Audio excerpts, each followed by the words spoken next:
जी, प्यार से कहना जी, धन निरंकार जी। सत्संग जी, सब लोग पूछते हैं कि निरंकारी मिशन में मूर्ति का तो पूजा होता नहीं है, मंदिर तो जाते नहीं हैं कोई। क्या हम लोग मूर्ति का पूजा करते हैं, मंदिर जाते हैं तो हम लोगों का कल्याण नहीं होगा? हमारे घर में सोने की लड्डू गोपाल की मूर्ति है, पीतल का है, और अच्छे से रगड़ रगड़ कर नहलाते हैं। हर रोज़ नहलाते हैं उनको गंगा जल से, और अच्छे अच्छे उनका वस्त्र को भी साफ सुथरा करके रखते हैं, और उनको अच्छे से झूला वगैरह भी झुलाते हैं, भोग लगाते हैं। भोग लगा करके ही तो हम खाते हैं। साथ संगत जी, मूर्ति चाहे सोने की हो या मिट्टी की हो, ये तो आस्था के अनुसार ही हम अपने को इस मूर्ति में संतुष्टि प्राप्त कर सकते हैं। इस मूर्ति से हमें शांति मिल सकती है। परमात्मा सब जगह है। जब कण-कण में परमात्मा है तो मूर्ति में भी परमात्मा है। पर सत्संग जी, अगर हमारा भाव नहीं है, उसमें हमारा आस्था नहीं है, तो कहीं नहीं है। जब परमात्मा कण-कण में है तो सत्संग जी इस संसार में मल त्याग करते हैं, कूड़े कटकर गंदगी ये सब परमात्मा के ऊपर ही तो फेंक रहे हैं। सब जगह परमात्मा है, परमात्मा के बगैर कहीं जगह खाली नहीं है। सत्संग जी, अगर तर्क करें तो बहुत सारे तर्क कर सकते हैं। जो सोने की मूर्ति बनाता है, सोनार के घर जाइए, सोनार मूर्तियां बना करके डिब्बे में रखा हुआ है, और जो भी जाता है उस मूर्ति को तराजू पे तौल करके दे देता है। अब मूर्ति को छूने से पहले वो साबुन से हाथ धोने तो जाता नहीं है कि सोने की मूर्ति है, भगवान की मूर्ति है, और उस मूर्ति को बेच करके पैसे लेता है। भगवान को ही बेच करके वो पैसे लेता है, तो उसके लिए भगवान नहीं है, सिर्फ एक सोने की प्रतिमा है। भगवान तो उसके लिए है जिसकी उसमें आस्था बसी है, जो भगवान की मूर्ति को खरीद करके अपने घर लाता है और कितने सुरक्षित से अच्छे से छोटा सा मंदिर बनाता है और उसमें भगवान को रखता है। इसी प्रकार मिट्टी का मूर्ति बनाने वाला ठेले पे रख करके और घूम घूम करके मार्केट में दुकान पे मूर्तियां रखी हुई है, पीतल की है, लोहे की है, एल्युमिनियम की है। तो सत्संग जी, वो खरीदने वाले अपने भाव के अनुसार, जिस पर भाव है, जिस मूर्ति को लेना है वो लेता है। उसे दुकानदार को कोई फर्क नहीं पड़ता कि आपका किस में दिलचस्पी है, किस भगवान को मानते हैं दिल से। वो तो बनाया है तो उसके लिए सब एक समान है। पर वो किसी भी तरह से किसी हाथ से उठा करके दे सकता है। और सत्संग जी, ये हमारा भाव होता है। हम पूजा नहीं करते हैं, मंदिर नहीं जाते हैं। अगर ऐसा लगता है कि निरंकारी मिशन के लोग पूजा नहीं करते हैं, मंदिर नहीं जाते हैं, तो सत्संग जी, परमात्मा शायद उनको हर जगह मिल जाते होंगे। अब ये कैसे सिद्ध करें? जब संत के चरण में आप जाओ तो संत के चरण में ही ये सिद्ध हो सकता है कि ये इनका रीजन क्या है, क्यों मंदिर नहीं जाते, क्यों मूर्तियों का पूजा नहीं करते। साध संगत जी, मूर्तियों से कोई शिकायत भी नहीं है, मंदिर से कोई शिकायत भी नहीं है। ये सब जगह परमात्मा है, मंदिर में भी है। किसी जाति पाति से भी शिकवा शिकायत नहीं है, क्योंकि परमात्मा महापुरुषों ने बताते हैं कथा में कि कभी बराह के रूप में प्रकट होते, तो कभी कछुए के रूप में, तो कभी कुत्ते के रूप में। तो ये पता ना नाना प्रकार के रूप में परमात्मा मिलते हैं, मिले हैं भक्तों को। तो इसलिए जो है, जिसे ज्ञान प्राप्त हो जाता है उस सब में परमात्मा का दर्शन करने लगते हैं, चाहे वो बराह हो या कुत्ते बिल्ली भेड़ बकरियां पशु पक्षी इंसान, जो भी है सब में परमात्मा है। जड़ जीव वृक्ष जो भी है, जलथर नवचर ये थलचर जितने भी, सब जगह परमात्मा है। परमात्मा के ऐसा कोई जगह नहीं जो परमात्मा नहीं है। ये सब परमात्मा के ही अंदर है। ये महापुरुषों का अनुभव है, महापुरुषों ने इस ज्ञान को जाना है, ये सतगुरु के द्वारा, कि सब कुछ परमात्मा के अंदर ही हो रहा है। परमात्मा से बाहर कुछ भी नहीं है। तो साध संगत जी, ऐसा कोई मूर्ति से और मंदिर से शिकवा शिकायत नहीं है। बस थोड़ा सा भाव का अंतर है कि इनको सिखाया जाता है कि आपका सेवा भक्ति घर से ही शुरू होगी, आप बाहर नहीं जा सकते हो। और ध्यान रखना, चौथा प्रण जो होता है कि कहीं घर गृहस्थ छोड़कर जाना नहीं है किसी व्यक्ति को, ताकि घर छोड़कर अगर बेटा चला जाए, पिता चला जाए, तो बच्चे और परिवार का भरण पोषण कौन करेगा। इस जिम्मेदारी को देखते हुए, संभालते हुए गृहस्थ आश्रम में जीवन व्यतीत करना है। परमात्मा कड़कड़ में है तो केवल मूर्तियों में नहीं है, मंदिरों में नहीं है, हमारे घर में भी है। माता पिता पति पत्नी भाई बहन बच्चे सब में परमात्मा है। तो सब में परमात्मा है। हम मूर्ति को सोने का, मिट्टी का, पीतल का सब खरीद कर अपने घर रखते हैं, इनकी इतनी परिश्रम करते हैं, सेवा करते हैं, भोग लगाते हैं, नहलाते धुलाते हैं, इतना ही लगन और प्यार, इतना ही सेवा श्रद्धा से अपने घर परिवार का करना है। घर परिवार में जब इतना सेवा हो जाता है और इससे भी समय बचता है, तो हम बाहर भी सेवा करते हैं। यही हमारा मंदिर, तो जब हम परमात्मा के घर में ही है, तो अब अलग से मंदिर बनाने की कोई ज़रूरत नहीं। हम मंदिर में ही तो हैं।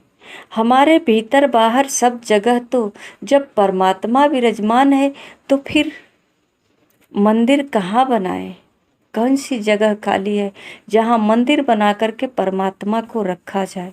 साध संगत जी, शायद ये मंदिर ज्ञानियों ने मंदिर बनाया और भगवान का नाम से स्थापना करके मूर्ति प्रतिमा का वहाँ जो है स्थापना किया और रखा कि यहाँ पर मंदिर में बैठ करके भी भगवान का हम कीर्तन भजन कर सकते हैं, बैठ सकते हैं। सब तो ब्रह्मज्ञानी है नहीं, सबको ब्रह्म ज्ञान प्राप्त तो है नहीं, तो इसी बहाने कुछ क्षण मंदिर में बैठ करके हम परमात्मा के नाम पर घंटे 2 घंटे 10 मिनट 15 मिनट जो भी है समय निकाल करके भजन कीर्तन कर सकते हैं, परमात्मा के नाम पर याद कर सकते हैं, स्मरण कर सकते हैं। ये ज्ञानियों का मत होगा, इसलिए मंदिर बनाया गया होगा, भगवान की मूर्ति रखी गई होगी। पर सत्संग जी ऐसा कहीं शास्त्रों में तो नहीं लिखा गया है कि भगवान का भोग लगाना, सिर्फ मंदिर ही जाना, घर को नरक बना करके रख देना, घर में सफाई नहीं करना, घर वालों का सेवा सत्कार नहीं करना, मान सम्मान नहीं करना, बड़ों का न आदर न छोटों का आदर, न किसी से प्रेम, केवल मंदिर ही मंदिर, केवल मंदिर में ही भगवान है। अपने घर में मंदिर बना लेते हैं, घर में हम मूर्ति लाकर रख देते हैं, सुबह शाम दीपक जला देते हैं भगवान के नाम से। पर सत्संग जी भगवान के नाम का दीपक अपने मन में कभी नहीं जलाते हैं। कभी भगवान से सीख सकते हैं, और सीखे भी कैसे? मंदिर में तो मूर्ति है, मूर्ति के सामने मंदिर में हम प्रार्थना अर्चना कर रहे हैं, अच्छी बात है। पर सत्संग जी भगवान कह क्या रहे हैं? क्या ये आवाज़ मिल रही है? नहीं मिल रही है। अगर वहाँ पुजारी हो, कोई कथावाचक हो, तो वो बता सकते हैं कि आप इस तरह से विधि विधान से पूजा पाठ करो, आपका कल्याण होगा। उनके बताए हुए शब्दों को हम सुन करके उसी प्रकार अपने घर में हम पूजा पाठ करते हैं, दीप जलाते हैं, या आरती गाते हैं, या भक्ति कीर्तन करते हैं, उपवास रखते हैं, जो भी करते हैं ये किसी से न किसी से सीखना पड़ता है। पर सत्संग जी क्या इतना ही तक हमारा जीवन ख़त्म हो जाता है? क्या इतना ही तक हमारे लिए आवश्यकता है ज्ञान की कि हम इतना ही करें? और ऐसा कोई संस्कार कहीं संतों ने नहीं दिया। हर संत ने ये संस्कार दिया है, चाहे वो किसी भी युग में आए हों, पर सत्संग जी सबने ये आवाज़ दी है। प्रेम करने की बात कही है कि सबको जो है सभी से प्रेम करना है, नफरत को मिटाना है, सत्य की राह पे चलना है, असत्य को मिटाना है। और सत्संग जी परिवार के साथ मिलवर्तन के साथ रहना है, किसी से बैर नहीं करना है, किसी को ठुकराना नहीं, किसी को दुख नहीं देना। अगर ऐसा होता तो भजन ये जो है माइक लगाकर जो हम गवाते हैं कि किसी प्यासे को पानी पिलाया नहीं तो गंगा नहाने से क्या फ़ायदा। ज़रूर उसने कुछ अनुभव किया होगा कि हम नित्य प्रतिदिन गंगा नहाए या पूजा पाठ करें और किसी प्यासे को एक गिलास पानी नहीं पिलाए, भूखे को भोजन नहीं कराए, तो फिर हमारा सब कुछ करना व्यर्थ हो गया। तो सत्संग जी निरंकारी मिशन का ये सिखलाई है कि आपको घर से बाहर तब जाना है जब घर की सेवा पूर्ण हो जाए। कहीं माता पिता परिवार को हमारी वजह से किसी प्रकार का तकलीफ तो नहीं हुआ, कोई सेवा में कमी तो नहीं हुआ। अगर सच में भक्ति करते हैं तो एक बार करके देखें, नर में नारायण अवश्य मिलेंगे, पूर्ण विश्वास है। और हर भक्तों ने यही आवाज़ लगाया है कि परमात्मा जो है मनुष्य को ठुकराने से और मूर्ति की पूजा करने से कभी नहीं खुश रह सकते हैं, न कभी प्राप्त कर सकते हैं। और संतों का ये मत नहीं, संतों का सिखलाई नहीं, संतों का ये संस्कार नहीं। शहंशाह जी की बाणी है कि धीरज संयम समदृष्टि संत जनों का गहना है। साथ संगत जी, इनके पास हीरे जवाहरात का गहना नहीं होता, अच्छे अच्छे चमकीले भड़कीले कीमती वस्त्र नहीं होता, गहना नहीं होता। ये जो है इनके पास धैर्यता का धन होता है, सहनशीलता का, प्यार का, और यही सबको बांटते हैं। और यही सबको बांटते हैं कि यही अनमोल रतन है। ये मानव जीवन में जो धारण कर लेता है उसका जीवन सफल हो जाता है। साथ संगत जी, आजकल जो है अधिकतर ये जो है सुनने को मिलता है कि माता पिता को ठुकरा दिए, माता पिता को ठुकरा दिए। साथ संगत जी, अगर उसके घर में देखा जाए तो वो भी कम भक्ति नहीं करता है, पर ये किसी ने बताया ही नहीं, या तो शास्त्रों का अध्ययन किया ही नहीं। केवल बस ये समझ में आया कि हम भगवान की मूर्ति का पूजा करेंगे, मंदिर में जाकर दीप उप दिखा देंगे, थोड़ा सा दूध दूध गिरा देंगे, शंकर जी खुश हो जाएंगे और हमारे जीवन में हरियाली ला देंगे। ये जीवन में हरियाली तो लाना ही लाना है, क्योंकि ये मानव जीवन परमात्मा ने रचा है। ये सृष्टि जो ये नौ प्रकृतियाँ, ये सूरज चाँद सितारे, ये सब मानव के लिए ही तो है। ऐसा तो नहीं है कि जो मंदिर में नहीं जाएगा उसको सूरज का किरणें नहीं मिलेगा, धूप नहीं मिलेगा, उसे हवा नहीं मिलेगा, उसको पानी नहीं मिलेगा, और पानी नहीं मिलेगा उसको, जो है अगर कोई मंदिर जाए या ना जाए, पूजा करे या न करे, बारिश होगी तो सबके आंगन में होगी, सूरज निकलेगा तो सबके आंगन में निकलेगा। फूल अगर कोई अपने आंगन में लगाता है तो यहाँ भी फूल खिल जाएगा, खेतों में भी फूल खिल जाएगा। और पंडित के घर भी जो पोथी पढ़ने वाले हैं, जो कथा कहने वाले हैं, जो पूजा पाठ करने वाले हैं, उनके घर में आंगन में भी फूल खिलेगा। और जो नहीं करता है, पोथी नहीं पढ़ता है, जो कथा नहीं करता है, नहीं सुनता है, वो भी अपने आंगन में अगर फूल लगाए तो वहाँ भी फूल खिल जाएगा। ये प्राकृतिक का नियम है। परमात्मा ने सबके आंगन में फूल खिलाया है। साथ संगत जी, जो मंदिर नहीं जाता, क्या उसके बाल बच्चे नहीं होते? उसका जीवन नहीं बीतता। सब कुछ होता है, स्वतः होता है। हमारे करने न करने से कुछ भी नहीं बदलने वाला है।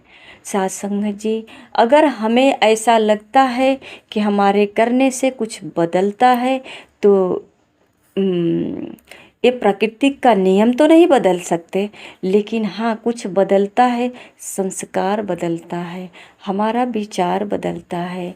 हम भक्तों के संग करते हैं, संतों के संग में रहते हैं, तो हमारे अंदर जो उलझन है, अशांति है, छोटी छोटी बातों पे क्रोध आता है, ईर्ष्या का जो भाव, द्वेष होता है, किसी को झुकाने का, तड़पाने का, ये सब जो अंदर भाव है, ये धीरे धीरे ख़त्म हो जाता है।